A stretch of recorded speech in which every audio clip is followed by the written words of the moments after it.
Well, welcome. I think we're up and running, and hopefully the sound quality is good. Got the headphones back on. No hat today, believe it or not. Welcome to the Colonel and the Kid podcast. I am Greg Heitmann, the host of the podcast, and also the kid in the Colonel and the Kid. The Colonel is, of course, Colonel Edwin P. Hagen Jr., my maternal grandfather, my mom's dad, and this is his podcast. Well, dedicated to the podcast. This podcast is dedicated to the memoir that I wrote about him and his and my relationship growing up. So that's the spine of this podcast. I talk about other things going on, mostly sports. It seems like I say this is a cultural podcast also, but it's mostly sports culture. Everything branches off of sports in my mind.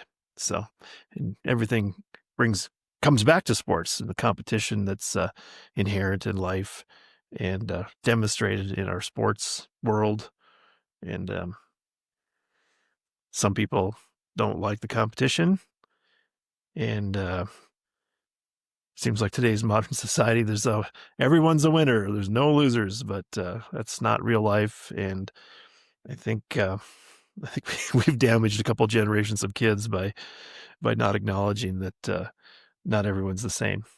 So anyway, a little quick editorial to kick off the show. So anyway, let's get going. This episode is the sixth podcast I've done, and it corresponds to the sixth chapter of the Colonel and the Kid memoir. And today's title of the chapter 6 is "The Hose." So that'll be coming up later in the podcast. So something to look forward to for you. And it's a little bit humorous, I think. I mean, I thought the last episode was kind of very subtle humor. The horse comb, and I had a complete fail yesterday. I was looking for the actual horse comb so I could hold that up on the podcast and show everyone. If the people that are watching the video of the podcast, they could actually see the horse comb, but I can't find it. I have mentioned here and there that I have moved back to New Mexico from South Dakota for my retirement landing spot. I did spend almost 2 years in South Dakota at the end of my career with the Federal Highway Administration, and I didn't sell my house here in New Mexico, and I just came back. I had a house up there in South Dakota and sold that, moved back here, and trying to settle back in. And unfortunately, it's kind of if you've moved, and I'm sure everyone's moved, I think, in their life. But if you moved recently, you probably realize how much work it is and how much of a mess it is, and how things get lost and are misplaced for a while. And that's one of the casualties right now is the horse comb. It's missing in action. So I'm trying to get that so I can show that. And instead of just the photos, maybe if you saw the photos overlaid on the video podcast, then you got a good idea what it looks like. But it's not the real thing. That's just a photo. I want to be able to hold that up and show that for some good natured fun. But stay tuned for chapter 6. Yeah, it's just a shorter chapter, but it's got some good photos I'd like to share. Excuse me. So moving on to one of my recurring segments that I like to have for the podcast is abusive language or verbal abuse, and this is a little category where just the English language comes into play, and I notice some, I guess, just oddity of the language, and I like to share that and maybe get a laugh or two out of that. And today last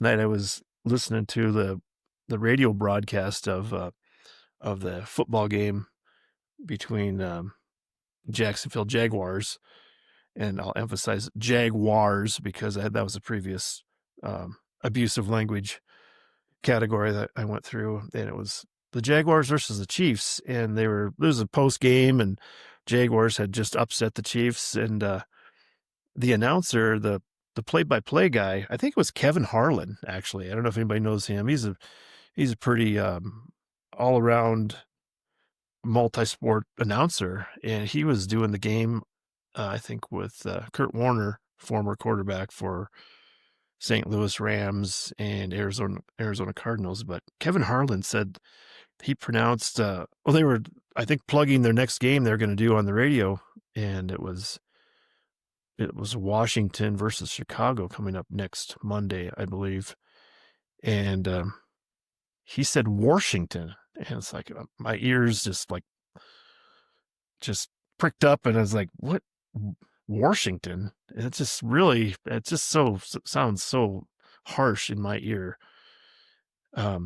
Just great. It's like, again, nails on a chalkboard. I hear some of this stuff, and it's like, where does that come from? I mean, I've heard it before where people say wash, I'm going to wash my car, wash my clothes. And it's just so weird. And I actually did some homework on that. So it seems like most of the time I say I want to talk about a topic, but I do no research. I just throw it out there and make some guesses on what it is. But apparently it's called an intrusive R. And I'm making air quotes around intrusive R. And it's just, I guess it comes from the Scottish and Irish or Scotch-Irish immigrants, and they brought this R over in their dialects and language.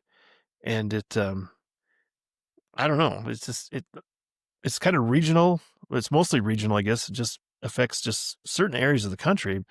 And I think it also said like Midland America, like this, not like maybe like the Great Plains states, but more like the Rust Belt in the United States where that comes from. And I don't like it.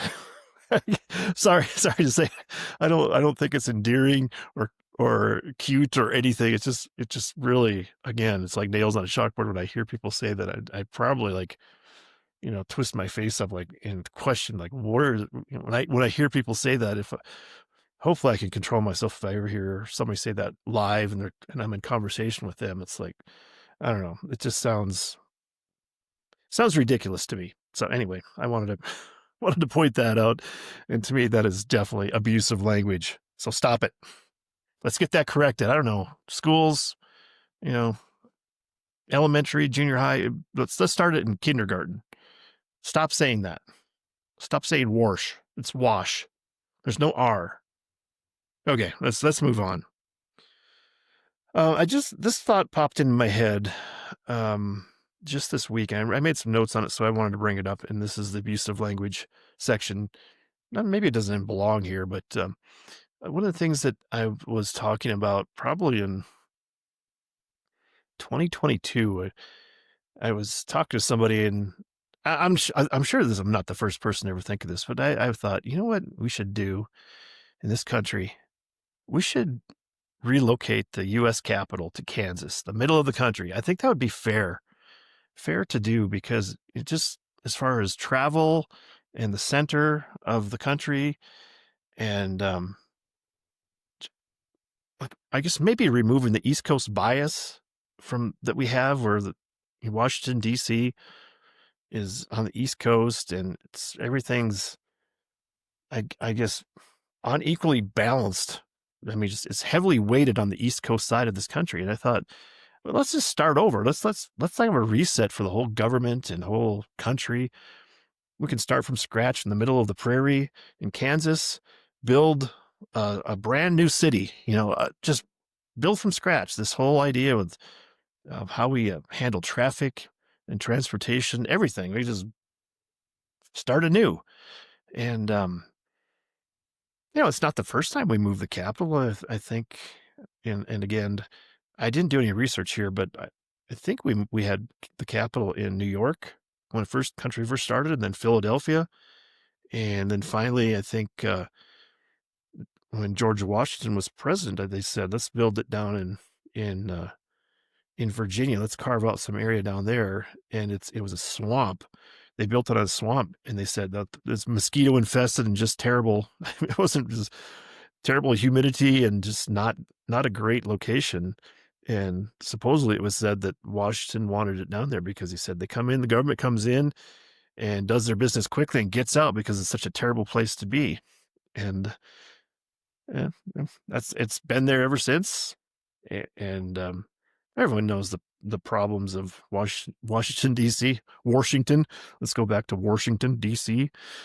and let's get a fresh start.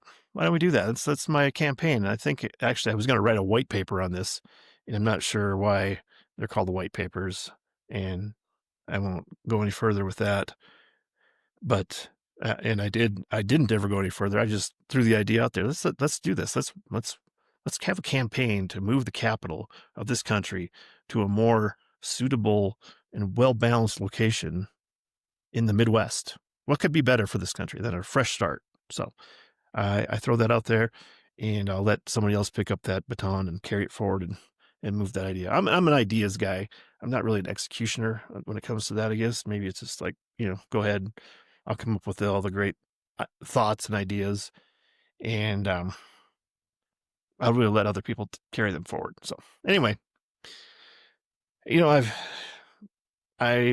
when I started this podcast, I didn't really want to get into any politics at all, but here we are talking politics, moving the capital and the, and the like. So, I'm attacking regions of the country with their weird pronunciation of words. So, I'm dividing this country even further with with my attacks. I'm just kidding. I'm not trying to divide the country.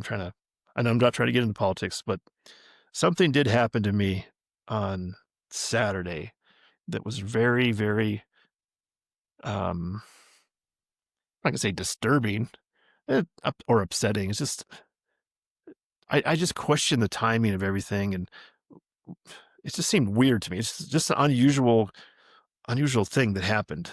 And I was on my usual walk route, and I actually extended my route to go by the Bank of America, which is my local bank here. It's just 2.5, 3 blocks from my house. Is very convenient to me, so I can walk over there, go to the ATM, get some cash if I need cash. And that's what I was doing on Saturday.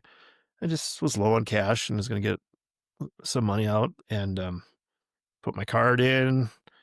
And before I could even put my PIN in, it asked me what language I'd like to use.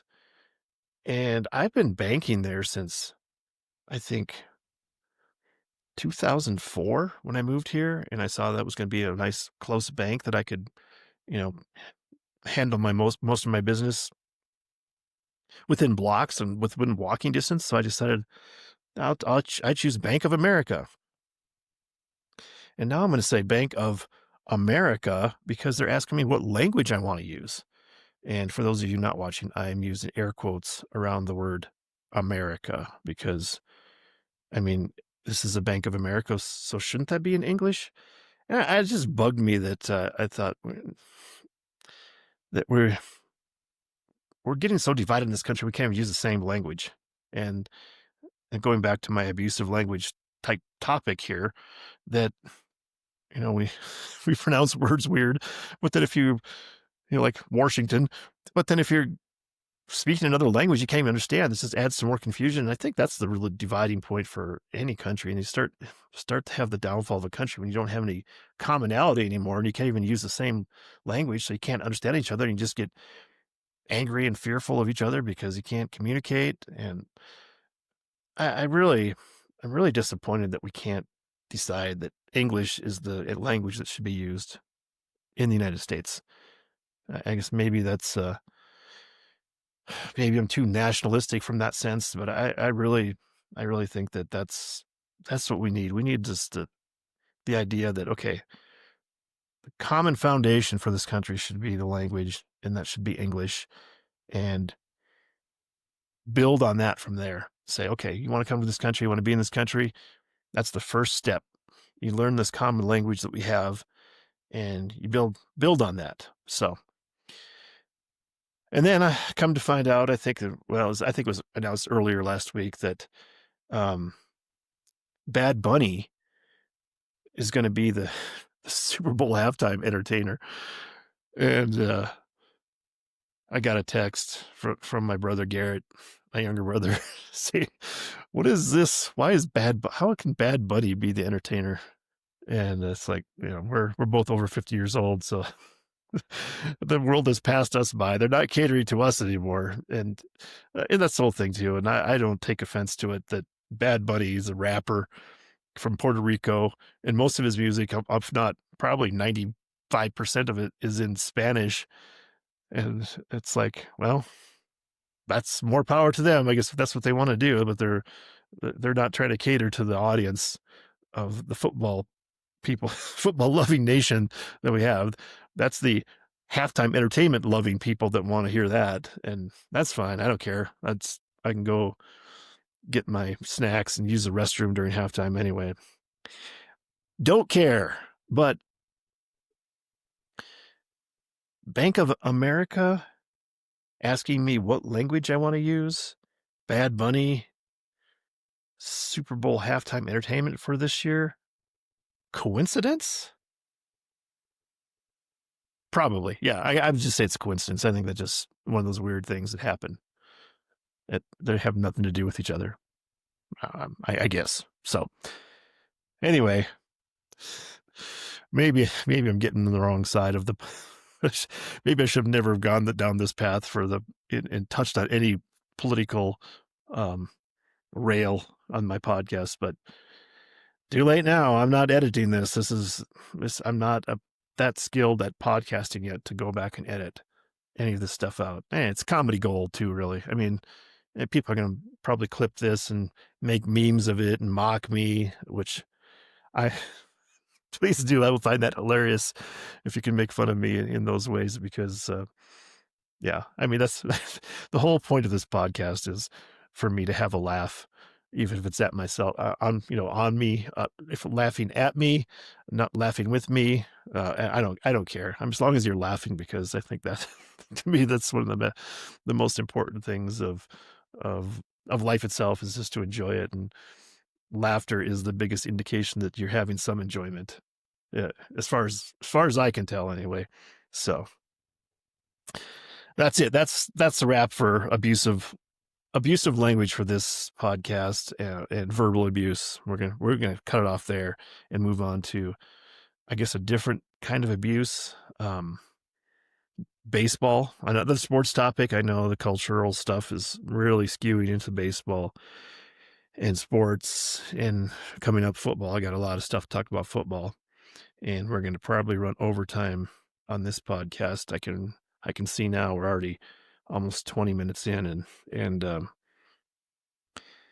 yeah, we're lagging behind the schedule if you want to call or even think that I have a schedule. So baseball update.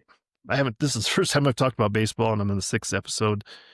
And the reason I don't talk about baseball that much is because baseball is virtually dead to me. I guess to me, I haven't watched any of the baseball playoffs this year. Don't care. I grew up as a Minnesota Twins fan, and there's going to be more on baseball in the Colonel and the Kid memoir coming up. But it's sad to me that I've just fallen away from baseball, and there's a reason for it. I'm put down some of the couple notes that I have here. I'm going to share those with the podcast just for the record, and it's it's hurtful to me that baseball has abandoned me, I guess, more than I've abandoned baseball, because it was a huge part of my life as a kid growing up playing baseball in Groton, South Dakota. And now it seems like I couldn't care less about baseball. We were talking about going down. I live in Santa Fe, New Mexico, and Albuquerque has a AAA baseball team, Albuquerque Isotopes. I think it's the farm club for the Rockies right now. And it's a heck of a value. I mean, the tickets are cheap. The stadium's really, really nice. It's small. You can see really well. It's not like the big major league stadiums where they have the triple decker type seats where you get out there, you're so far away you can't even see anything. But the Albuquerque Isotope Stadium it's really nice, and I would like to go there more. But like I said, baseball is pretty much dead to me. And there's a lot of traffic in Albuquerque, and it's an hour away, hour plus. Don't get down there. And I never even went down to a baseball game this year. We talked about it. It's like, yeah, let's do that. And never even happened.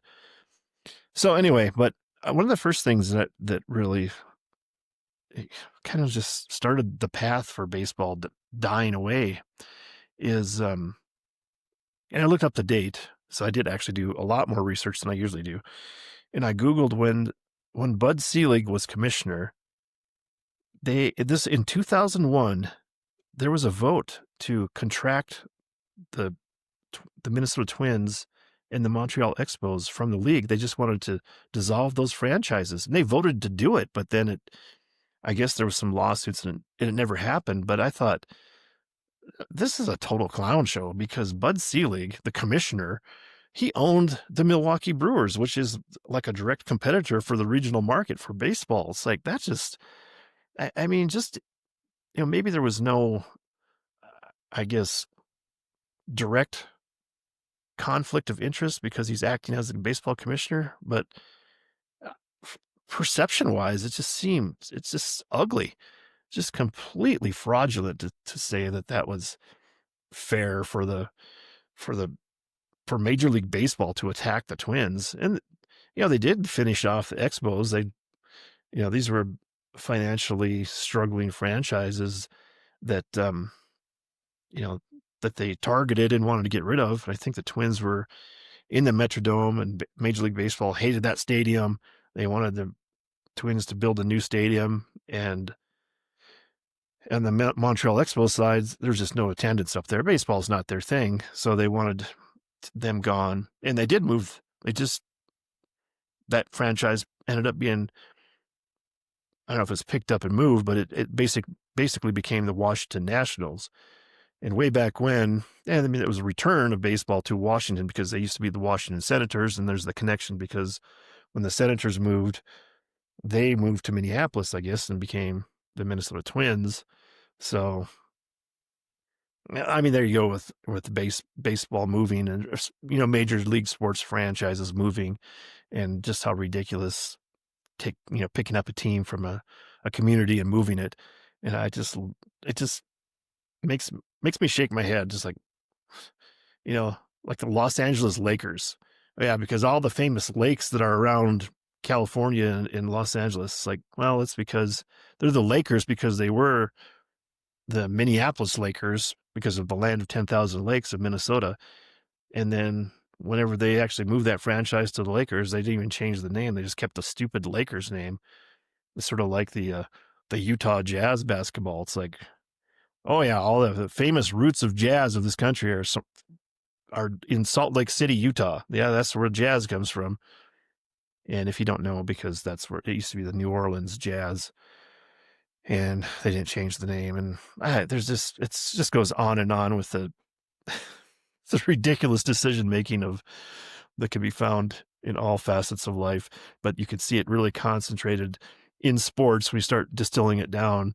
It's like the Indianapolis Colts. It's like, yeah, it was like the Baltimore Colts for the longest time, and then they moved them to Indianapolis because of the shifting landscape of ownership and football and money making. And suddenly you had Indianapolis Colts basically wrecking that tradition of the all-time great Johnny Unitas and Baltimore Colts history, and just throwing that out the window and moving it to Indianapolis. And then later you get the Baltimore Ravens in there instead, and it's never quite correct again. It's sort of like my mockery of the Washington Redskins team, where they've changed the name, and Cleveland Guardians, and at least the Cleveland Browns were able to save their name. When they moved it was actually the franchise of the Cleveland Browns that was relocated to Baltimore and became the Baltimore Ravens, but the Browns were able to to, to call dibs on the name of the Browns. And then when the NFL expanded, they put the Browns back into play, and they became the Cleveland Browns again. So thank goodness that didn't get all screwed up. Anyway, back to baseball.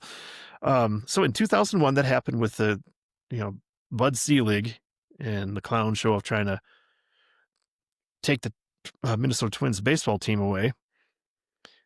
15 years later, we were able to start getting the streaming, and get the, I guess it was on DirecTV. You could get Major League, I think they call it extra innings at that time. So you could get the baseball games of your favorite team and get them through the satellite TV. And in 2016, I think it was streaming. You can buy extra innings and just stream it through your computer or your Fire Stick on your TV and stuff like that. But in 2016, there was some dispute with the Los Angeles Dodgers, and I was really looking forward to hearing Vin Scully's last season as an announcer for the Dodgers. And suddenly there was some dispute with the cable company and distribution, so that you couldn't see it unless you were at the local market in LA. You couldn't see Vin Scully. And he was just a treat to listen to always. And I just felt really robbed of that season. I signed up and I paid money for this extra ability to hear baseball, watch the Minnesota Twins, and then and the Dodgers were always the late game, and you could tune that in and just kind of relax at the end of your evening and listen to a little bit of Vin Scully's stories and stuff. And he was just alone in the booth, just himself talking, telling all these great stories. And I think he was an announcer for, I think they said 67 years with the Dodgers. And it was just, to me, it was just a travesty not to be able to share that with the rest of the country. And just because some dispute with the distribution company of baseball. Major League Baseball, they should have just stepped in and said, no, you're not doing this. That's it. We have an executive committee that you cannot rob people just for a few dollars more of, a historic announcer's last season. It's just a joke. And never going to get that back. And I think, to me, that was almost the final straw for me. And I've still purchased the baseball streaming, but I think I'm done now because I barely watched it this year. I was very busy moving and stuff and doing a lot of personal things. But previously, I could turn on the Minnesota Twins and be in the background, be doing some other stuff, getting cooking supper or something like that, and just be listening to it and be on the TV. And now it's like, don't care. And part of it's the Twins themselves. They're a bad organization. I don't think they were supposed to be sold, but I don't know if that fell through now. They're not even trying to win. They're a terrible organization. They have no development of personnel. Um, on top of that, they built this outdoor stadium in Minnesota. So your first month of the season is very iffy. It's terrible. As a fan, why would you go there and be cold and be freezing in the stands? And then if you do happen to get the playoffs when it's in October, I mean, why would you want to try to play baseball in that weather or risk the chance of it snowing on you? You should you shouldn't build an outdoor stadium. You should build a nice stadium like they did in Milwaukee, where you have a roof that can close, and if the weather's bad, you close the roof, and then you play baseball, especially in a region like Minneapolis, where you have a fan base that has to maybe travel, and then maybe family vacations. Like when I was a kid, that's a family vacation. We'd go down to Minneapolis for a couple Twins games, maybe go to the zoo and Valley Fair, stuff like that. But the focus was going to the Twins game. And if the weather was bad, you're just out of luck. It's just stupid to have an open air outdoor stadium in Minneapolis, Minnesota for baseball. It's stupid. Let me just say that. I don't care. And the Twins have lost me as a fan. I'd almost rather watch other teams now play, just because they're more competitive for one thing. And then I've never been to the new Twin Stadium. I'd like to go see the Twins play in person, but I have, if it happens, it happens. If I don't see it, I sure am not going to miss it. So I know the Twins, I think what did they say? They try to say it in the softest sense of the words. They didn't bring Rocco Baldelli back as manager. It's like, oh, they're moving on from him. I don't know if his contract was up and they just didn't give him a contract, or they fired him, whatever they did. Again, I don't really care. I don't think he was really controlling much. I think a lot of the stuff's all the decision making is probably coming from their front office and analytics anyway. So I don't think it really matters. I don't think it matters who they put in there. They're not trying to win because they're not spending any money on the team, because they're trying to sell the team. So again, I'm going to use the words clown show again for this, because I mean, it's become an embarrassment to be a Twins fan. And again, I don't know. I'm saddened by the fact that baseball is just dying away, a slow death. And I'm sure I'm not the only one that's in the same boat, that, just like, don't care, whatever. And I'm spending way more time talking about it than I really planned to. But I think there's something in me. And like I said, again, in the memoir, the future chapters of The Colonel and the Kid, I talk about some of the baseball stuff that really was a big part of my life as between 8 years old and 15 years old. You just, how special it was for that special place that baseball held for me as a kid growing up. And now it's like, whatever. But I will say that baseball has a lot going for it, actually. If you're not a Twins fan and you want to look at some of the brighter side of what baseball has, they have Shohei Ohtani, Japanese superstar that's in the league now, has been here for, I don't know, let's say 6 or 7 years. But he's like a pitcher and a hitter that's just probably, I think, a lot of the people that broadcast baseball and follow baseball and write about baseball, I think they believe that he's the greatest player ever to play the game. And that's happening right now. And I pretty much don't care. I haven't seen him play in the playoffs at all. I mean, the playoffs are full speed ahead for baseball, and I just haven't cared to watch it, even turn it on. I think there's a game on right now. I probably should have it up on my TV so I can kind of glance at it and pay attention, but nope, don't care. And I will make one more comment on the idea that I'm still kind of wrapped up in baseball because I heard on one of the sports podcasts I listened to, they brought up the name Jorge Polanco, and I'm like, Jorge Polanco, that's a former Twin, and apparently he hit 2 home runs off Detroit's star pitcher. Jorge Polanco plays for Seattle Mariners now, and they're playing in the divisional series and it was out in Seattle, and Polanco actually hit 2 home runs off of Tariq Skubal, the star pitcher, probably going to win the Cy Young for the American League. And it really, my ears pricked up when I heard that, and it's like, man, that's pretty cool. And I always think of Jorge Polanco because with the idea that his eyes seemed like they were giant. It's like, man, I mean, if I was going to pick out somebody that could probably be a good hitter, the guy with the giant eyes that could see a ball coming at him like 100 miles an hour. And that would be a trait that I'd want for a good hitter. And that's the other thing too, that baseball's just gotten so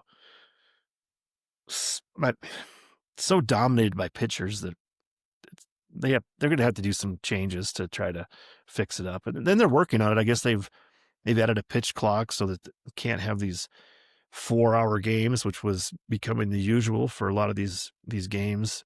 They have a pitch clock now, and I think the average game time dropped by at least 40 minutes. I think it's probably averaging about 2 hours and 35 minutes, somewhere in there now, for a Major League Baseball game, which is good. And, I applaud them for that, but still, it's like, it's almost strikeout or home run. There's just no in between. There's no hitters anymore. I think for a while, I'm not even sure what the stats are. And I wish, again, I have just gotten so far away from baseball. I used to know a lot more about this stuff, but I think statistically, I think they said in the National League, there's only one batter hitting above 300, which is just ridiculous. I mean, I don't know. That's embarrassing again. So I'll end on that note. An embarrassing note for baseball that they've lost control of the game, and they're mistreating the fans, I believe, and they're going to pay a price. They are paying a price, and they're going to pay a price. And also, one of the worst things that's going on is they have to compete against NFL football right now during the fall. They should have a much shorter season, and they need to do better. I mean, it may be too late. Maybe they can't salvage baseball. Maybe it's over, and it's just they don't know it yet. So, anyway, let's move on to the NFL, which the 600-pound gorilla in the room will let the NFL talk, and we can talk about my predictions for my week of predictions. And I predicted I would do bad at predicting, and that I predicted correctly when I said that my predictions were going to be poor, and they were. So let's go through them. Get a quick drink of water, and we'll move on. Yeah, we're trucking along. We're already 36 minutes into the podcast, and we'll just start to touch on football.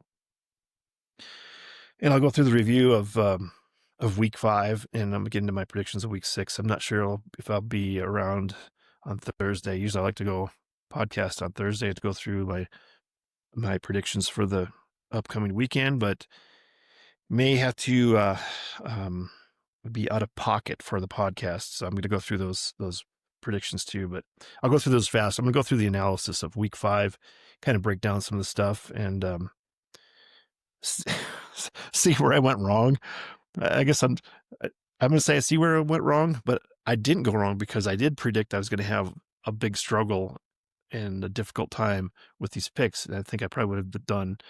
I mean, statistically, there was, what did I say? There was 14 games. There were 14 games.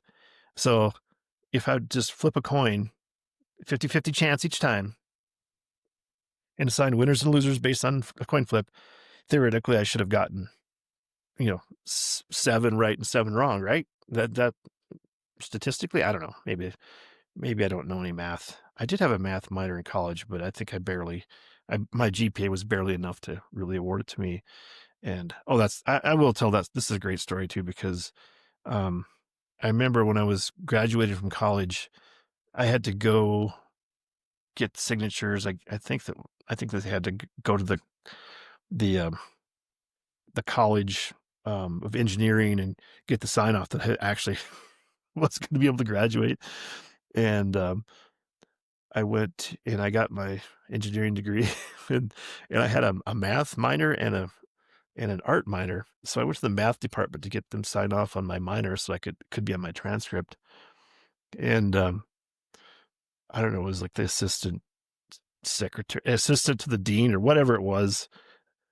I mean, it's so hilarious to me now, and even at the time, it was so funny because I remember my GPA wasn't the greatest, and they got a calculator. She, she got a calculator to calculate my GPA to see if it was going to be if I qualified for a math minor, and I did. Yes, I did. So that was one of the greatest days of my college career is when the math department had to get a calculator out to to see if I qualified for a math minor on my transcript. I was like, yeah, this this is living. That's what I thought.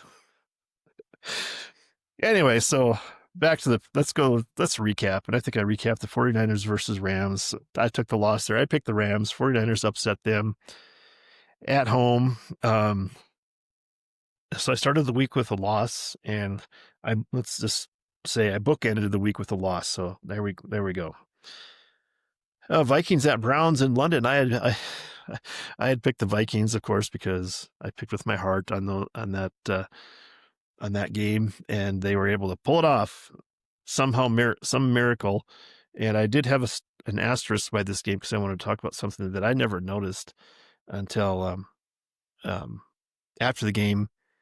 My brother Garrett, he texted me a story from X that the kicker for the Vikings missed a field goal, and I just thought it was wide right. I thought, yeah, it was 49-yard field goal or something like that, and just missed it. But come to find out that apparently the ball hit a cable that holds up that little camera that floats around the stadium, and it's like, well, I never noticed it, but I'm far away from the game. I'm 7,000 miles away or whatever it is from London, and I'm watching on TV. But there's people in the stadium, including the officials, that never noticed this, never had a replay, and the kicker didn't protest. Like, wait a minute, the cable hit the ball, and there's no chance. I mean, to me, it's ridiculous that this is going on. So I would say that,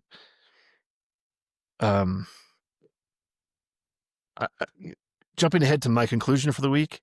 I mean, besides who are the biggest losers of the week in the NFL? I mean, besides me and my picks, the biggest loser is the officiating for the NFL and the NFL's credibility, because the NFL is got a problem. In my mind, apparently it's not a big enough thing that comes up, isn't recurring, and there's no accountability. They say, oh yeah, it comes out to the news a little bit that this happened, and that the ball hit the cable, and then it should be what the rules are is that should be a do-over. It's not like, oh no, there's no big deal. That's sorry you missed it. No, you get to re-kick it. And I mean that seems fair to me, but they didn't. Did that happen? No. Did the officials miss it? Yes. Did it? It's. I don't know. I mean, to me, the biggest problem is, can you imagine if you're gambling on this and you have some serious money? I mean, please don't gamble. I implore you, stay away from gambling. This is for fun. Pick all the games you want. Watch the NFL. Enjoy your fantasy games. Do that, but just do it for fun, because it's not a money making business, other than the casinos that are making all this money off of you, because they know what they're doing, and basically just say, I don't want to say steal your money, but they are fixed. It's fixed against the normal everyday gambler. That's what it is. Gambling. The word gamble, I think, has a negative connotation. You should stay away from it because it's a gamble. You don't want to, you want to keep your risks low. So, I'm getting my soapbox here talking about gambling too much, but please just don't gamble. You can do this for fun and criticize the NFL as an organization for the poor management that they have for the officiating and whatever, but stay from the gambling because you'll lose. So anyway, Vikings, yay, they won. They won a game. And then I guess I should go back to that Vikings game and let me comment on this too, because the news broke today that the Browns are trading Joe Flacco to the Cincinnati Bengals. And I guess maybe that was the reason that they ended up the Browns started, Gabriel Dillon at quarterback, a rookie quarterback, and he looked fine. What do you expect from a rookie quarterback? But I'm guessing that the reason they did that is because they had pulled Joe Flacco out because they were in negotiations to trade him. And I would not be surprised if the NFL is involved in it, because when Joe Burrow went down for the Cincinnati Bengals, it basically threw their whole season out the window, and they got all this money invested in these wide receivers in their offense. And the Bengals are terrible. And I think they're going to struggle a little while longer, maybe till Flacco, maybe 2 or 3 more games till he gets maybe a grip of the offense. But maybe, I don't know, maybe they'll turn it around a little better. But Cincinnati has other problems on defense too. Their defense is terrible. But anyway, the Browns and the Vikings turned out good for the Vikings.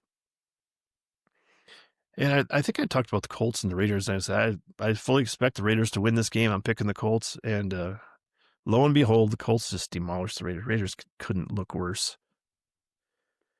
Same with the Giants at Saints, except the other way. I said, I fully expect the Giants to collapse and come back to reality with their rookie quarterback. But I'm picking the Giants, and sure enough, Saints win pretty easily. And then I think I talked about the Broncos and Eagles, saying this is going to be a good judge of, be able to gauge where these teams are. And the Eagles led that whole game and collapsed, and Broncos beat them. And Eagles were one of 2 undefeated teams, and they lost. So now there was just going to be one undefeated team, the Bills. And just wait, we'll talk about them later. Dolphins at Panthers. I said I thought the Panthers were embarrassed the week before, so they come back and show us something, and they did.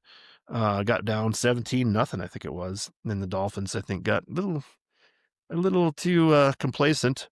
The Panthers looked pretty good. I watched a lot of that game on the Red Zone channel, because I have the Red Zone channel, which shows all the scoring going on, the drives that move into the red zone that kind of put the teams up there. So that was a fun game to watch, and the Panthers come back, looked decent. And they have this running back, it's Rico Dowdle, I think is his name, because Chuba Hubbard, he's got quite the names. They got the all-star name for the running back team, their all-star running back team names, whatever you want to say.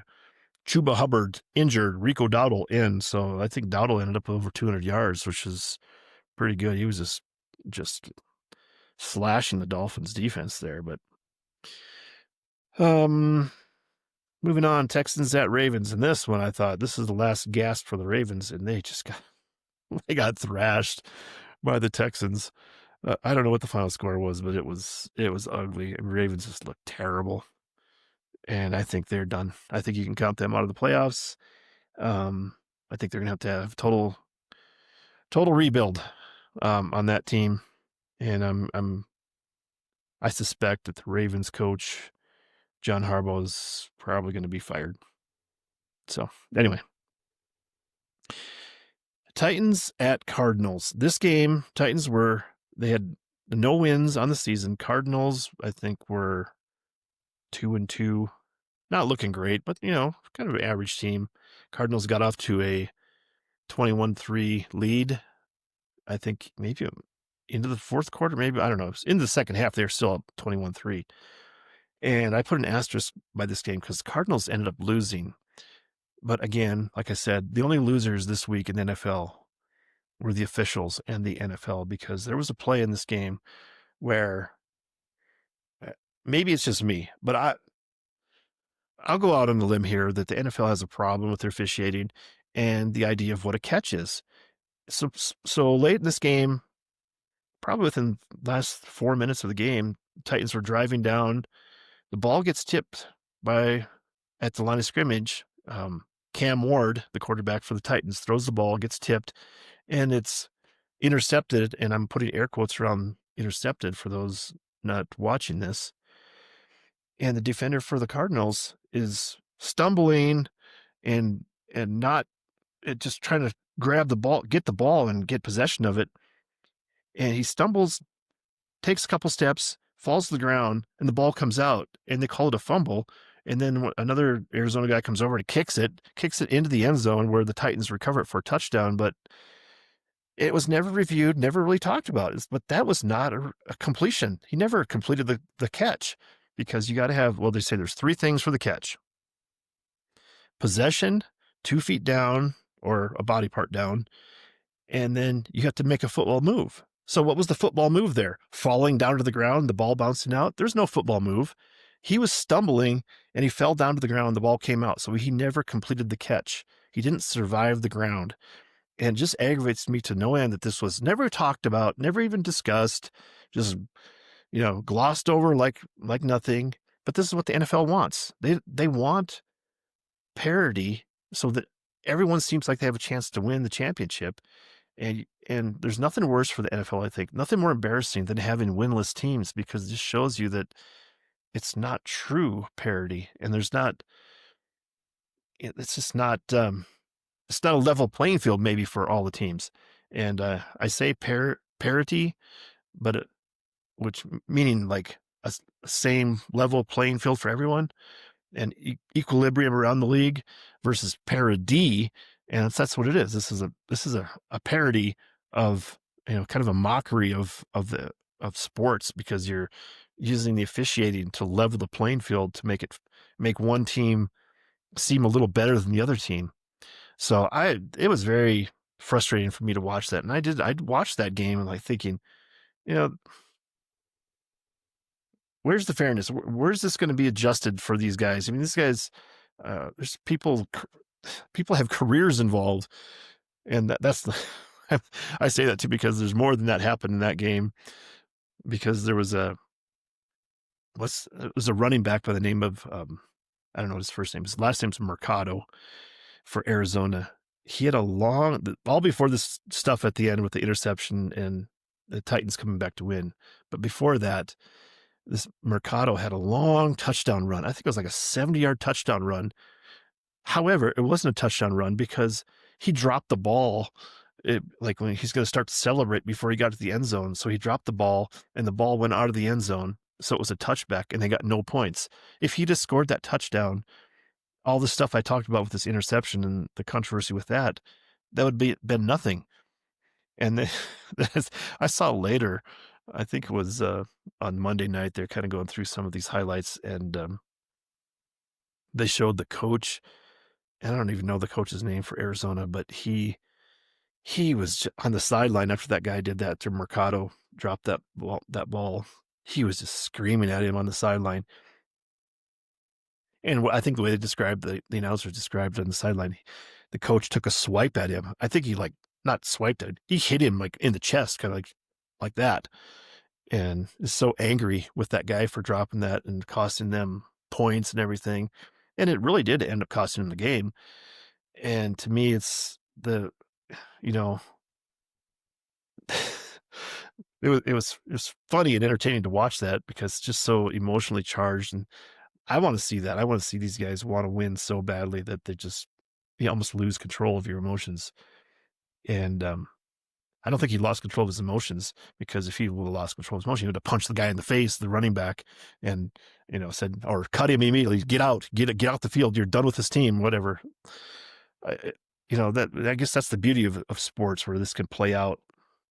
The gladiator style of life that 2,000 years ago, where the gladiators were chopping people's heads off in an arena. We've gone past that. We're just going to start to smash each other with our bodies on the football field. But I don't know the coach's name, but they showed him on an interview like the next day. It's like, I I woke up this morning, really regretting my words and my confrontation with the running back. 'Cause like, wow, those are kind of cheap words and cheap apology. And he said he apologized to the player in front of the team and apologized to the team for his actions. Like, you know, it's to me, it's worthless words and an apology like that. But to me, I guess I don't see that guy coaching very long because if you can't get your players to be disciplined enough to not drop the football, I think you're at a lost cause. So I don't know. I'm trying to think. I think his last name is Gannon. Yeah, I have no idea. He's a pretty young guy, and I don't see him long as a head coach in the league. Again, excuse me. Anyway, um, the next game. So that was another L. Anyway, I had picked the Cardinals in the game. Next game was Buccaneers at Seahawks, and I just hemmed and hawed about this. I had no who was going to win. Ended up picking the Buccaneers, and they ended up winning. But that was a great game. There was a lot of offense back and forth. I can't remember what it was. I think it was maybe 38-35. I think the Buccaneers kicked a game-winning field goal at the gun, and I think the offensive numbers for the quarterbacks was just unbelievable. I think Baker Mayfield for the Buccaneers had only 4 incompletions. I think he was 29 of 33 for 300 yards and touchdowns. And then Sam Darnold for the Seahawks he was just unbelievable too for passing, just completing all kinds of passes. But he made the one critical mistake at the end where had pressure on him. And it's probably in the last minute of the game, got pressure. They had a chance to move down and maybe get a field goal at the end, but he threw an interception. He got pressure on him and threw the ball and hit, I think his own lineman's helmet at the line of scrimmage, and it just knocked the ball offline a little bit, and it was intercepted. Threw an interception, cost the team the game, and kind of makes me feel better that the Vikings didn't re-sign him and they just let him go because I think he's just does not have that makeup as a NFL quarterback to win under critical conditions. So anyway, that was W for me. It was a tough one. Lions at the Bengals. That was an easy pick for me. Lions, they held on. The Bengals did score some points in that game. It was kind of an exciting offensive display for them at the end, but Lions handled it. Redskins at Chargers. Chargers led the whole way. Redskins came back, scored a couple touchdowns. They had their starting quarterback, Jaden Daniels, back under center, and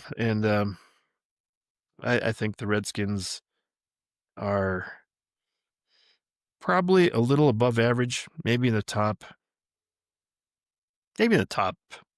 12 of the league. They should make the playoffs, but I don't think they have the talent there that a lot of people think that they have. I think their defense is really, really suspect. They got some very much older players on that team, so we'll see what happens with them. Oh, another good game was the Patriots and Bills. Not a high scoring offensive display, but I had picked the Bills, and the Patriots came back and looked good. They got that quarterback Drake May from North Carolina, and that's so funny, all the intersecting things that happened, that he's from the University of North Carolina, and Bill Belichick, former Patriots coach, is the head coach there at that college, and Drake May looked like the next superstar quarterback coming to the an arena near you, because he kind of reminded, I guess, and the people were talking about, the announcers were talking about the resemblance to Josh Allen style, size wise, big guy, like he'll run a little bit, but Patriots took that loss at home, pretty tough. So that's the end of the undefeated teams in the league. So I think there's the Miami Dolphins perfect season's safe for this year. And I think we still have a team with 0 wins. I think it's the Jets. New York Jets, I think, have 0 wins on the year. So that's harsh. And yeah, we'll go through the picks and see if they have a chance this week, according to me. So anyway, then Monday night, and I put an asterisk by this game because, again, like I said, the biggest losers for the week were the officials and the officiating and the NFL. I mean, of course, the biggest loser was me on my picks, but after that, the biggest loser was the officiating because the Chiefs at Jaguars. Chiefs got off to 14-0 lead. Jaguars come back at home. I mean, it's tough sledding for both teams, really. They moved the ball a little bit here and there and make it look easy, but then the defense would bow up and make some solid plays. And one of the best plays was Patrick Mahomes threw interception. They looked like Chiefs were going to go in and score a touchdown, but the Jaguars linebacker stepped in front, just made a really great defensive play and ran a interception back for a touchdown, like a 99-yard interception return for a touchdown. And it was hilarious because Mahomes tried to tackle him like at the 10. And he just tried to throw his shoulder into the guy's legs, and the guy just made a little juke step and a little shoulder. Mahomes just kind of falls to the ground. And guy had to, I think, evade. I think Kareem Hunt, the running back, kind of chased him down, but then couldn't get him down. So the guy kept on running and scored the touchdown. Pretty good play on that guy's part. But it ended up getting tied up, and the Jags they had got their defense up and stopped Kansas City and ended up making them punt. They were kind of down there, their own end zone, probably the 15-yard line or so. And there was a play, Trevor Lawrence at quarterback for the Jaguars, drops back and throws the ball directly to the Kansas City Chiefs defensive back. And it's like, what is he doing? And they go to commercial. It's like, what in the world? And you can see Trevor Lawrence is like, what's going on out there? And I was criticizing Lawrence, but you couldn't see from the camera work that the receiver had basically been tackled, and that's why there's only one person in the view of the camera, and where Trevor Lawrence threw the ball and got intercepted. So the Chiefs got the ball down there at the 15-yard line and scored a touchdown easily. And I thought, is this game fixed for the Chiefs? And it turns out that the announcers were even kind of, well, not kind of, very much critical of that call, saying that was obviously pass interference, and I'm not, and they have the retired NFL referee up in the booth with the announcers, and they go to him for comment. So yeah, that's obviously should have been pass interference, and they just missed the call, and there's nothing that can be done about it. It's like, oh, okay. So that happened, and I thought, well, this is bad. But it turns out that the Jaguars they were able to defeat two teams on Monday night. They defeated the Kansas City Chiefs and the officials because they overcame that and were able to win that game. And the Chiefs are now 2-3 on the year, and the Jaguars are 4-1 on the year. So I mean, they're looking pretty good. I'm very surprised. I was very shocked that they were able to hold on to that game, and of course that was another loss for me. I ended up 6-8 on the week, and now I'm 51-26 on the year for my picks. I'm going downhill, keep getting ever closer to the 50% for 50-50 chance for each pick. So I don't know where we're going with this, but my picks are getting worse. You'd think that after I get a sample size of watching some of these games, see what's going on, that I'd say, okay, now I can pick them because I've seen what's happened and I can predict on what's happened. But again, that's why I caution you. I say don't gamble on it because past performance is no indication of future returns. And that's what they say in the stock market. They caution you about investing in the stock market. This is the same thing for football. Past performance means nothing for the future of your money or your NFL team's success. So let's go on. We're already an hour in, so we're going to go on to the predictions for week 6, and then we'll get into the reading of the chapter and get her. We got a little ways to go yet, so I mean, got the musical section, and I want to talk about my books, and then we'll get her wrapped up. So this week, Thursday night game, Eagles at Giants. I'm going Eagles. Eagles on the road at the Giants. This is always a tough one because I think most of the time they say you should just go with the home team because the short week, there's basically no practice. They're just basically getting their bodies back in condition after taking the beating of the Sunday game. And then they're playing on Thursday night. There's virtually no travel going from Philadelphia to New York. So that's real big advantage for the Eagles, I think, in this case. So I'm just thinking the Eagles will take that game probably pretty handily. I think that the Giants offense is really going to be limited without their star receiver, Malik Neighbors, who went down with his ACL injury earlier this year. So another game in London, Broncos at Jets. Easy for me to pick the Broncos. I think the Jets, again, they're having a defeated season as opposed to an undefeated season. So I think they're going to have to wait to start winning some games later after the Broncos beat them. The Cardinals at Colts. I'm going Colts on this one. Colts at home. Cardinals, I can see them getting their act together and maybe beating the Colts. But it could happen. I'd say it's a very slim chance, so I'm going Colts. Chargers at Dolphins.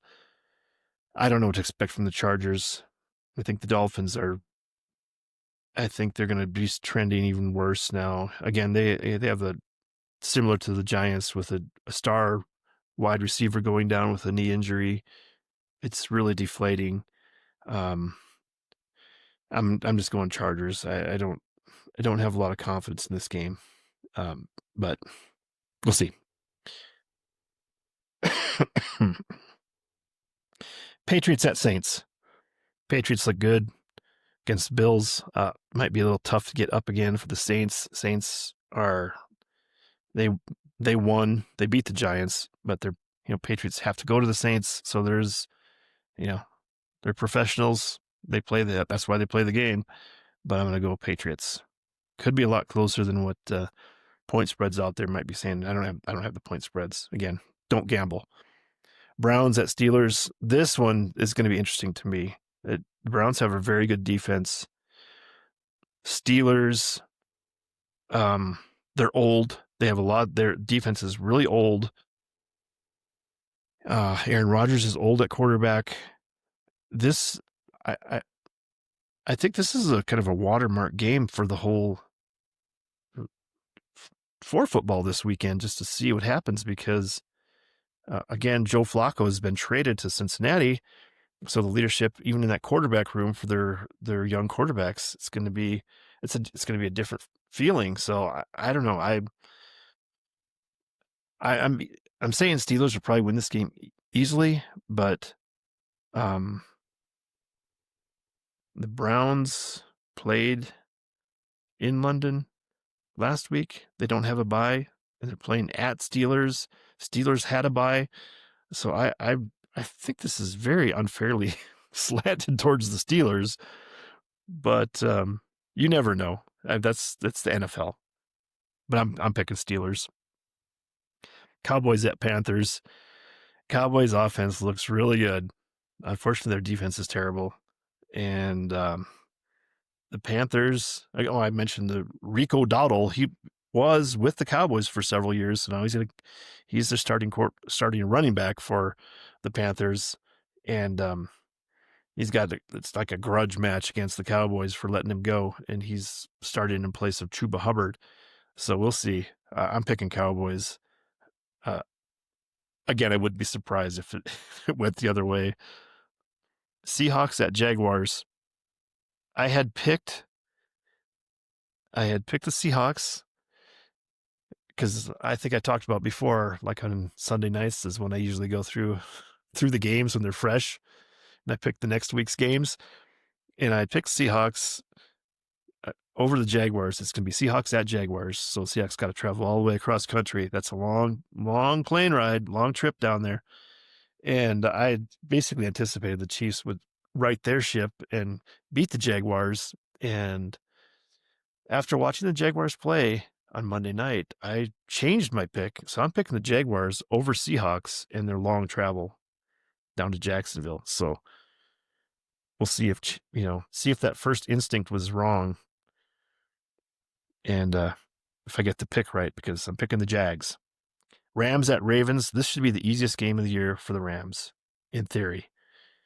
We'll see how professional the Ravens are, because they got their butts kicked by Houston, the Texans last week. So I don't know. Again, that's why they play the games. Titans at Raiders. I think the Raiders are going to get their first. No, I think they have a win, don't they? I think they have one win. I'm just to say Titans. Their winning streak's going to come to an end. I think the Raiders are going to win a game. Bengals at Packers. Packers. This is going to be a cakewalk. Even Joe Flacco walking through that door, coming in to save you, Cincinnati. He's not going to know the offense soon enough. Can't get him on the field soon enough to save the Bengals season. Packers I think they're going to beat them soundly.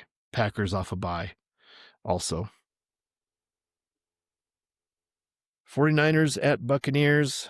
49ers, I really admire that Kyle Shanahan at coach there in the 49ers. They just have this toughness about that team, which I'd love to see the Vikings have, but they don't.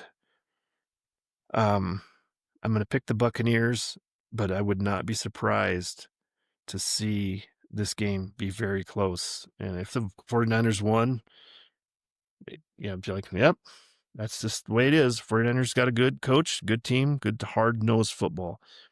I think the Buccaneers are in that little bit of that same realm, where this is just hard-nosed, just, this like a fist fight in football. They're just out there just pounding each other. The physicality of that game versus the finesse of sports. This is just the true old school football, where you're trying to, I'm not saying you're trying to hurt them, but you're trying to hit them as hard as you can legally and just show that you are the dominant team. And should be a good game. I don't know. I do question the thing that I go back to, and I question, and with all my NFL experience that I have, I'm going to question Kyle Shanahan. But at 49ers, they signed Brock Purdy to the big, huge contract for quarterbacks, and I don't see it. I mean, I think he's a fine quarterback. God led them to the Super Bowl, almost a Super Bowl victory, but Brock Purdy, I don't think he's the promised, leader to the promised land for these teams. So, and even though he went to one of my adopted schools for university, Iowa State University, because I worked in Ames, Iowa for 2 years, so I always adopt the school that's closest, and that I work or the city I'm working in. So I am a fan of Brock Purdy, but I just don't see him as the true NFL superstar quarterback. And he's making superstar money. Don't think he can do it. He's injured this year. I'm not even sure if he'll be starting quarterback for this game, but I don't know. I'm picking the Buccaneers.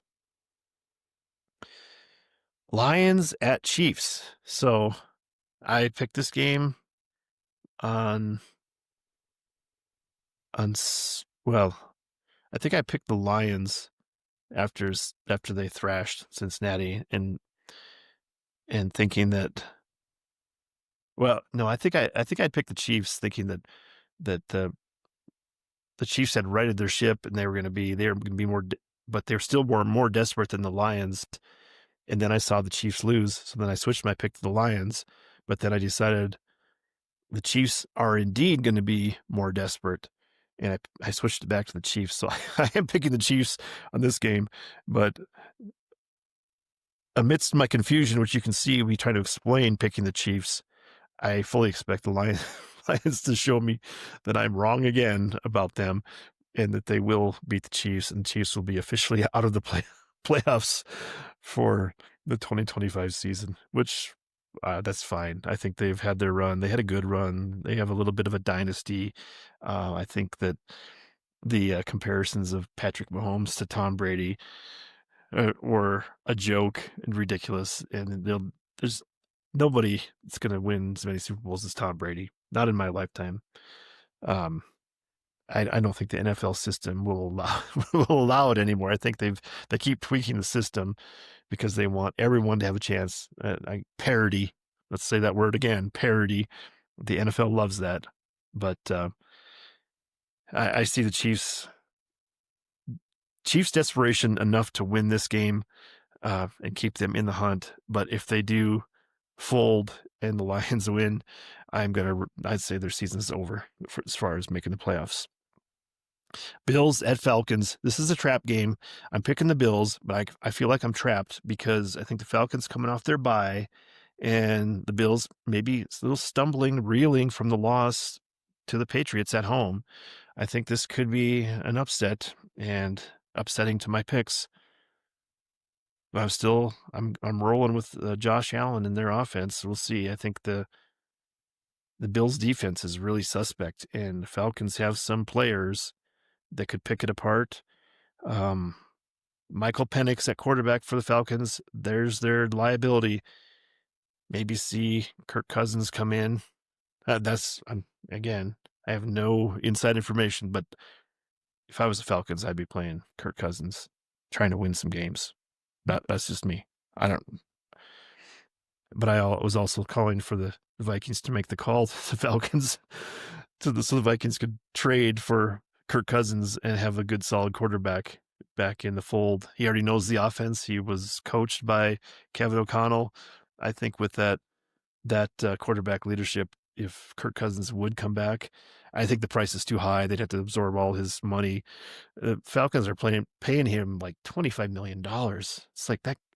Kirk Cousins has made so much money. I mean, the guy is a genius when it comes to making money from the NFL. I admire that so much. So anyway, Bears at Redskins. This might be a good game. I think you might see a little bit. I think the Bears defense is really bad, so I think the Redskins are going to cut them up a little bit. Bears hang in there. I think they have enough offensive weapons. And the Bears had a bye. Redskins had to play out in LA, so they've had a long week here. I'm going Redskins, but I can see this being a good game. That's the Monday night game. I think there's actually two Monday night games. I think the Bills at the Falcons is early Monday, and the Bears at Redskins is the second game, I think. And then the Sunday night game is Lions at Chiefs. So those look like three pretty good games to bookend week 6. So that should be I don't know. I think week 6 could be a really good football watching weekend. And on bye, there's only one game, one less game. It's the Vikings and Texans are on bye, so you have, instead of 14 games last week, you have 15 games, but it's not the usual full schedule of 16 games. So the Vikings and Texans got a bye week. I get to rest my cheering for the Vikings this week and just enjoy some flat out football. Might be trying to get up for a day trip up to bear country to do some bear hunting, but I don't know. That might be derailed depending on what the schedule looks like too. I got some other stuff going on. So anyway, that wraps up the NFL preview. Let's go on to the chapter. Get that Get that chapter in the books, so they say. So I'm going to go ahead and get my teleprompter called up so I can read the chapter and share the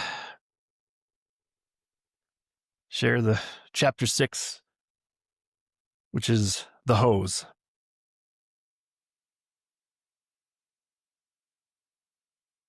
As usual, I'd like to start the chapter with a quote, and I think I already said this earlier, talking about humor. And this week's quote is, quote, "The world is laughing at you, not with you," end quote. And this is attributed to Unknown. I'm not sure who got this, and I think it's a quote that's really the juxtaposition of the typical quote you say, trying to comfort someone when they're feeling humiliated that people are laughing. Oh, they're not laughing at you, they're laughing with you. But no, in this case, we're laughing at you. So that's the quote to start the chapter, and I'll get right in the chapter. And yeah, I think it's a really good quote to kick off this chapter. So, not funny. This is the most common response from from a grandchild indoctrinated into Grandpa's infamous wet eyeball club. I put wet eyeball club in quotes there for those not watching the video podcast, just listening. I made the club's name up just now, but you probably get the idea. If not, keep reading, and I will paint you a word picture that makes me shake my head as I type this. Grandpa was funny, a quick-witted man not afraid to laugh or cause laughter, or in this case, make himself laugh. If it's possible, I think I inherited that trait, making one's own self laugh. It's the best. You just hope that it's funny to you. If it is funny to you, then it has to be funny to others. Am I right? And I start the pictures for this chapter. There's a picture here, and I'll read the caption and then describe a little bit. The caption reads, "Grandpa's gardening skills, the peonies in his front yard circa 1980. And it's a picture from his house out in the country outside of Sisseton, South Dakota. And there's these really beautiful pink and red. There might be some white peonies in there too. There's really beautiful flowers. They're in full bloom, just like these bushy flowers. And it's really a memory that I have of Grandpa's houses that he had when I was a smaller child in town. They had a house in Sisseton, and they had these peonies. And then they moved out in country. They actually took the peonies with them and planted them along their driveway in their front yard. And it's really, really beautiful flowers. Grandpa, a consummate gardener, would be watering the flowers during the summer, as any horticulturist would do. It's an easy basis to set the trap for an innocent kid to participate and help Grandpa. I think every grandchild entered this exclusive club at some point during a summer visit to Grandma and Grandpa Hagen. It would start innocently enough. "Take the hose and finish watering the flowers," Grandpa would say, handing over the hose. "I got to get my work gloves." What an honor, at least for me. I thought this was recognition of being responsible. I was in charge of watering the flowers. Nowadays, watering my garden is relaxing therapy after arriving home from a busy day at work. But as a kid, you can get bored pretty quickly, just holding a hose with water flooding the flower bed. Grandpa would make watering the plants interesting. Opportunity in place, the bait in the trap. It was time for Grandpa to have a laugh. Simply crimping the hose in his hands from around the corner just a few feet away. Young kids are pretty naive, especially when they've been tasked with helping, and you don't want to screw up and disappoint Grandpa. The water stopped flowing from the hose. It always did. The exclamation was the same. "Grandpa, the hose quit." "What?" Grandpa would question with sheer incredulity. "Are you sure?" "Yeah, there's no water," I responded seriously, and with the concern of a United Nations diplomat voting for world peace. "That's weird," Grandpa would note with a shrug of a shoulder. He was a magician with his ability to divert attention from the folded hose in his one hand slightly shielded behind his back. Look into the hose and see if it's blocked. Okay. I put my eye close to the blackness of the opening where no water flows. See anything? Grandpa questions. No. Nothing blocking it? Grandpa questions further. No? I look back toward Grandpa. Huh. Check again, Grandpa would insist. Tension is at its highest as Grandpa's plan comes to fruition. My off eye closes, and I peer down the hose.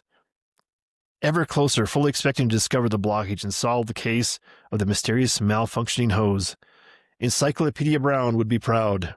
Instead, Grandpa's voice, higher with inquisition, questions again. Anything? Simultaneous to the question, the water hits my eye, and I gasp. Flinging the hose in frightened shock, laughter rips from Grandpa as if he has never laughed before. Unharmed but scared, it is exit stage right into the house and the comfort of Grandma. It's a valuable lesson taught from the Grandpa Handbook. It is a simple warning. Beware. You never know what someone might have in store for you. It is a change in the grandparent-grandchild relationship, an evolution that has to happen for a kid to start learning in a safe environment that there are dangers out there. It's a delicate balance for Grandpa to pull this prank on each grandchild because it is a turning point and an erosion of the blind trust a child might have in an adult, a rite of passage that can be taken back, a rite of passage that can't be taken back. You can't unring the bell, nor should you want to. Maybe I cried a little bit, startled by the rushing water bouncing off my eyeball, but I was unharmed. Educated, but unharmed. There's a little bit of postscript to the story. I think Garrett pulled this trick on Grady about 15 years ago. I'm not even sure if I was there or if this is just a false memory that I've created based on what Garrett told me, but I'm pretty sure it happened. It was in the backyard of my parents' house in Groton, South Dakota. Garrett and Grady were visiting in the summer, and Grady was doing some watering chores. I think Grady was lost in thought as watering the garden flowers is a good mind-clearing therapy. Somehow Garrett was able to crimp the hose using the patio deck as cover for the nefarious trick. I don't think any words were exchanged. Grady just noticed the water coming to a trickle and stopping. With a shake of the hose and then a glance into the hose at close range, Garrett was able to nail him right in the eye as he observed from his hiding spot. Good for a laugh from everyone. In contrast, if this had happened a few years earlier, there might have been a foot chase around the yard and a war of the hoses. It's an awesome story, factual or not. The life lesson here is pretty obvious. Wisdom comes with age, but there are exceptions. My goal this summer is to pull this trick on someone. Could be someone young, could be someone old. Doesn't matter. I hope to pull it off and enjoy a laugh that Grandpa would appreciate. I hope you try it too and succeed. Just one request. Please don't do it to me. So that's pretty much the chapter. I have some photos and I'll read the captions and describe them. The first photo is Greg's garden from September 2021, including a pumpkin. So it's just my backyard garden. I got some tomato plants. I have some marigolds planted. The theory with the marigolds near the tomatoes is that they would, keep the squirrels at bay. I don't think they work completely. I think they work to some extent, but if you have a big squirrel problem, like I do, I caught 13 squirrels this year in my backyard trap. Totally harmless trap. They get trapped and they get live trapped, and I haul them out in the country and release them. And garden was looking pretty good in 2021, 4 years ago. Second photo is from my parents' house in Groton. And I'll read the caption here. It says, Mom and Dad's Groton Garden, circa 1981. And it's, I don't know what it is, probably 20 foot by, let's say, 40 to 50 feet plot of land, the backyard, and my dad has, I think, everything. I think he's got a row of marigolds along the border, maybe trying to keep some of the rabbits and stuff at bay. They got a row of corn, sweet corn. And I think there's string beans. And there's a bunch of potatoes, bunch of potato hills planted there, and maybe some carrots. It's hard to really see.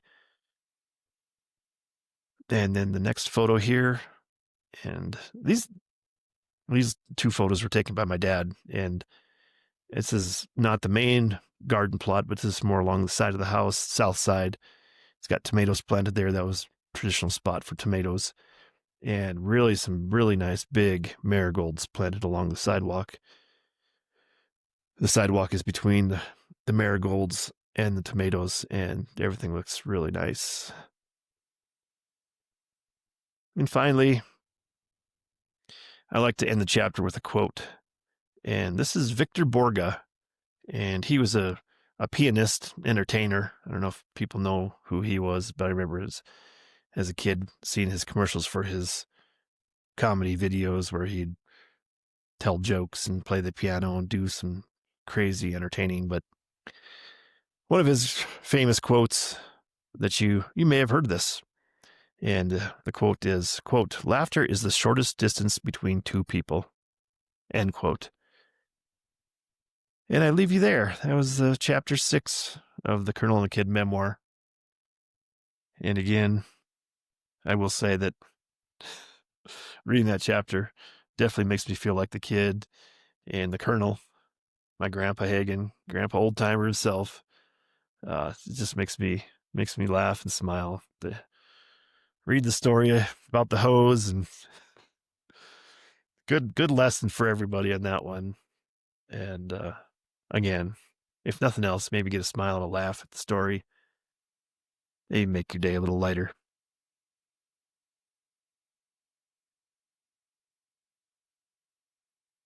I think this is a good point to again market the books. I haven't done enough marketing of my own work. Really a failure on my part to get out there and sell my books. So I'm going to hold up the original books, the original Westerns. So here's For Assistant, Dakota Territory.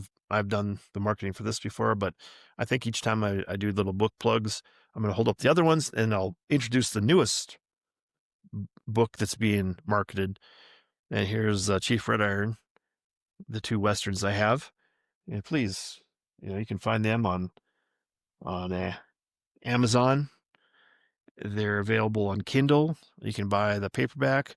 If you contact me directly through email, whatever, I can arrange to get them autographed and send you a copy. I get a little discount as an author when I buy author copies. But then if I have to send them to you, then it makes it a wash as far as the Amazon price because the postage rates have gone up so high. But I'd gladly autograph it and personalize it to you. If you want to order books directly from me, just send me an email if you want. And the email is G_man, MANN _JR @yahoo.com. Or I don't know if you can put things into the comments. I don't do a great job of looking at the comments if there are any comments in the podcast or anything like that. So email is probably the best way to contact me, or you can just Google me. I think my email will come up. I have a web page. My email is on there. We'll directly, you can copy and paste that into your email, or it might directly come up to your email. Anyway, this is the G-Man 2 Pay to Play. I think I plugged this last time, but I did want to mention that this cover is no longer in print. I have a different cover that actually has a train on it. It's like looking at the front view of a train, and I don't know. I don't know which cover is better. Probably better with the train because it is train related, but it's such a cool bridge. I really like this cover. I've kind of held back from selling this book because of that. But today's book, with all the baseball talk I went through, and I wanted to plug this book. This is Teener Baseball. This is this is the book that I wrote about growing up in Groton. It's based on playing baseball in Groton Groton has a long history of high quality baseball. They've won a lot of baseball championships over the years. I was on a championship teener baseball team. Garrett was on a championship teener baseball team, or I don't know if he was on multiple, at least one. And based on our experiences, I created this book. This is a politically incorrect book.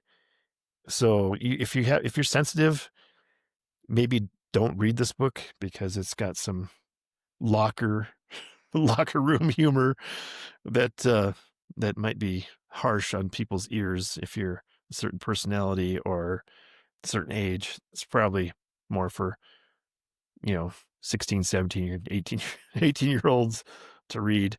But it's supposed to be humorous and funny, but it's also a good depiction of what goes on behind the scenes on baseball. And teenage boys are terrible. They have a lot of terrible comments and thoughts that they share willingly amongst themselves. Maybe not around other adults, but I I haven't read it for a while. I should read it again and see how embarrassed I am of the actual topic. I'm maybe embarrassed of my writing ability, but here's the back of the book. That's me, a picture of me at a Minnesota Twins game out in Oakland. Oakland Athletics. Traveled out there with Angela, and she's actually in this photo, but it was cropped just to feature me with my little Twins jersey and hat at Oakland Stadium. So let me read the back of the summary of the book that give you a little description of what it is. You can go on Amazon, Google it, and it's called Teener Baseball, and you can get a little more information about it if you want.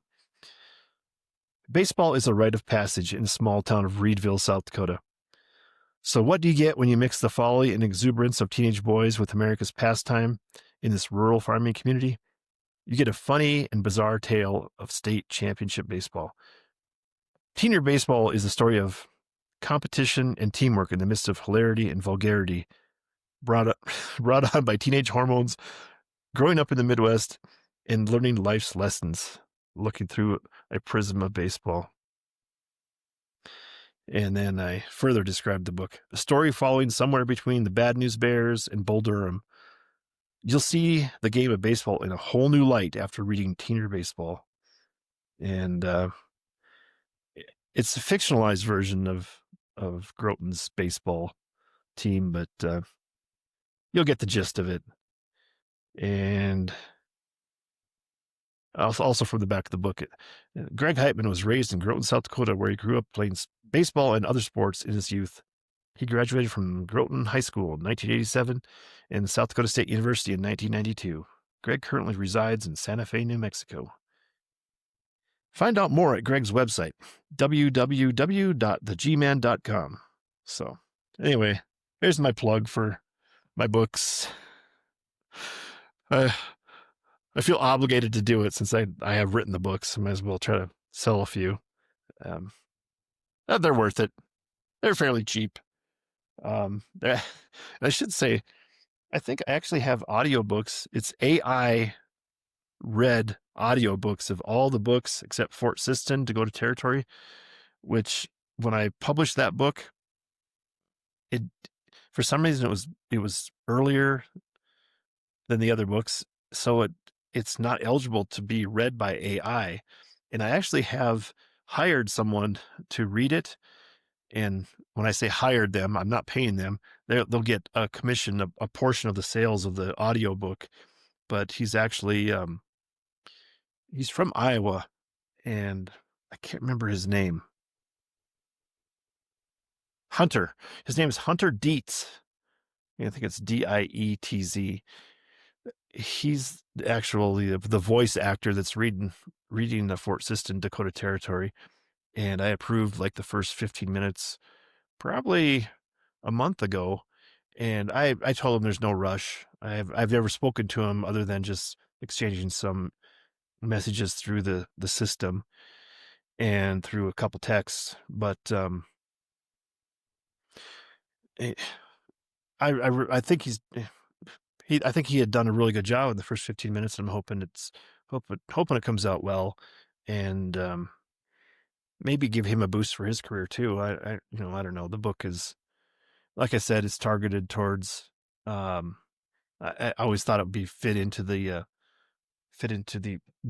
Walt Disney genre of being produced into a movie. But I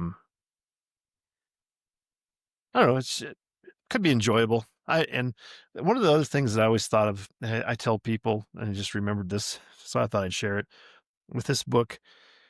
I always thought this would be a good historical fiction book to be put into the South Dakota school system, maybe at the 6th grade level, that the kids could read this book and get a sense of the history of at least Northeast South Dakota, and some of the culture, the Native American culture that was involved in settling South Dakota.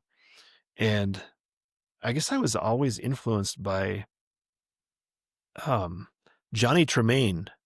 That book I think I read that when I was in 6th grade too, and it was historical fiction based in like right before the Revolutionary War, as the Revolutionary War was getting ready to kick off, and Johnny Tremain was a teenager and witnessing these events, and it's historical fiction based on the actual events that are going on. And I can't remember who wrote that book, but Johnny Tremain, you can look that book up and see how that was part of the curriculum for some schools, including that's where I read it, because it was part of the curriculum for Groton.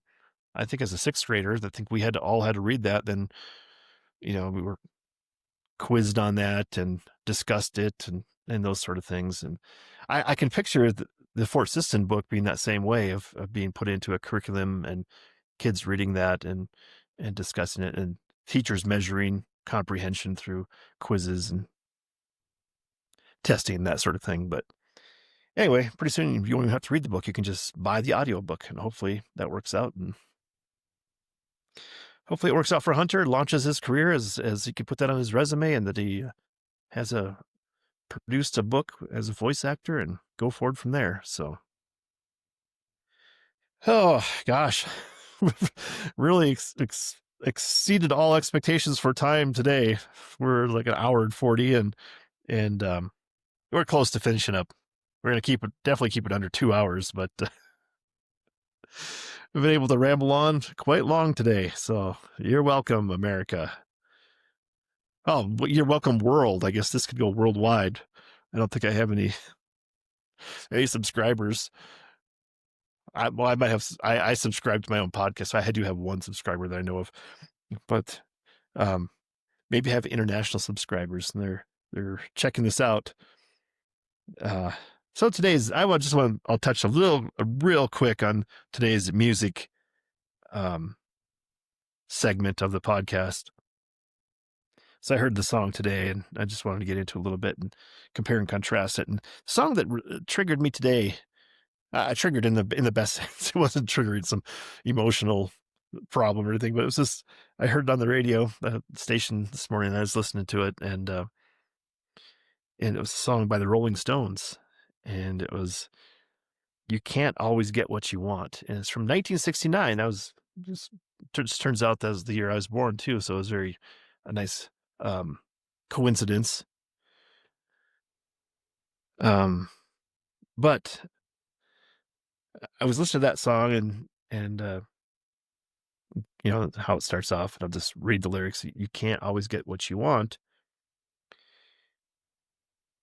but if you try sometime, you will find you get what you need."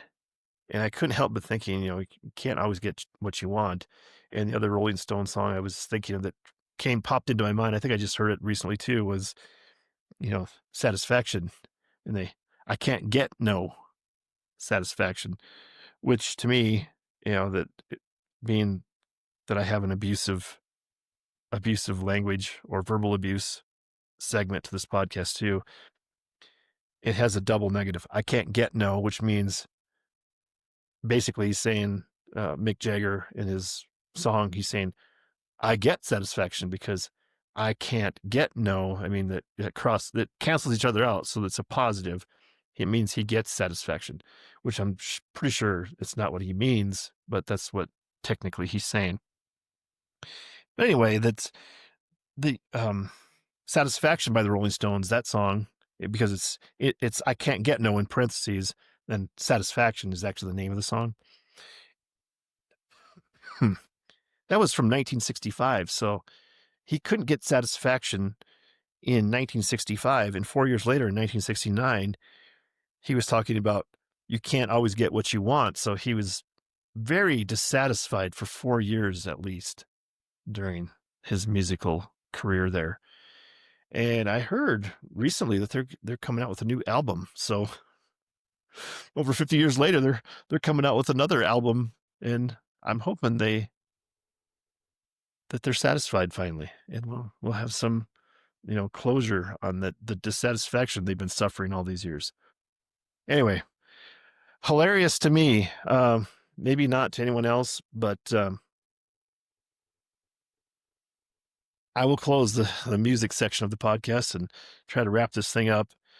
I'm going to introduce a new segment in this podcast. This is the debut of what I call License to Podcast, and this is the license plates segment of the podcast, particularly the personalized plates that I see everywhere. And a lot of times I'll take pictures of them, and then I'll be amused by what comical message they might have or whatever they have. And today, this is to introduce the segment. I do have a license to podcast. I don't have that. Well, I took the photo and I'll overlay it in the video podcast, but I'm just going to describe it here. And this is from a vehicle in the neighborhood, and I saw it parked in a driveway on my walk, and it's a New Mexico license plate, and the letters are JAMTSE. And this license is it's a Toyota RAV4 or RAV4. I don't know, however you pronounce that. But the license again, it's JAMTSE. And I have no idea what it means. I'm hoping I can get some clarification from somebody else. Maybe I can Google it and see if there's some sort of code. Maybe it's like Yamaste. Maybe I've been guessing. Maybe that's what it is. And like Namaste, sort of the yoga saying. Or does that mean peace? Like Namaste is I think it means peace. I don't know, but you'll be able to see I'll post that up there on the video podcast and just a little image of that. And I'm hoping no one sues me on this, because I don't know what the legality of posting a license plate. I think they're out in public, so how can it be wrong if I put it on my podcast? This is a public podcast. I'm not targeting anybody or invading someone's privacy. They're actually publicizing themselves that they have a personalized plate. So I don't know. I guess I'll find out. Hopefully I don't find out the hard way and I need a lawyer for my podcast. Does anybody know a lawyer, by the way, just in case? Contact me again at the email if you are a lawyer and you want to provide me some free lawyerly legal advice. Again, I know it's a legal opinion. That doesn't mean it's a fact. Anyway, that's it. I've gone way long today. And I did that partially because I may not be podcasting on Thursday. Might be bear hunting during this week and doing some other activities. So I won't say goodbye again. That's sort of the sign off of the show is not saying goodbye. It's see you next time. And I always like to go out on the positive note again.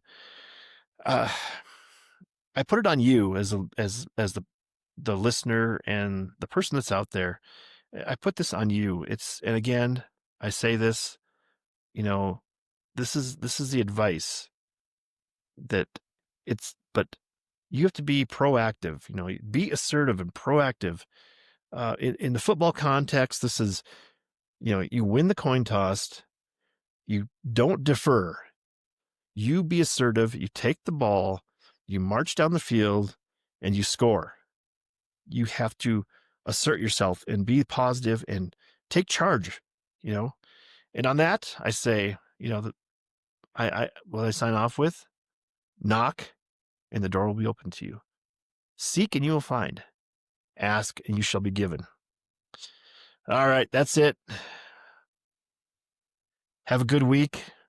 If I don't talk to you again before Thursday, have a great NFL weekend, Thursday and Sunday and Monday. Enjoy it. It looks like a good slate of games. So until next time, I will see you next time.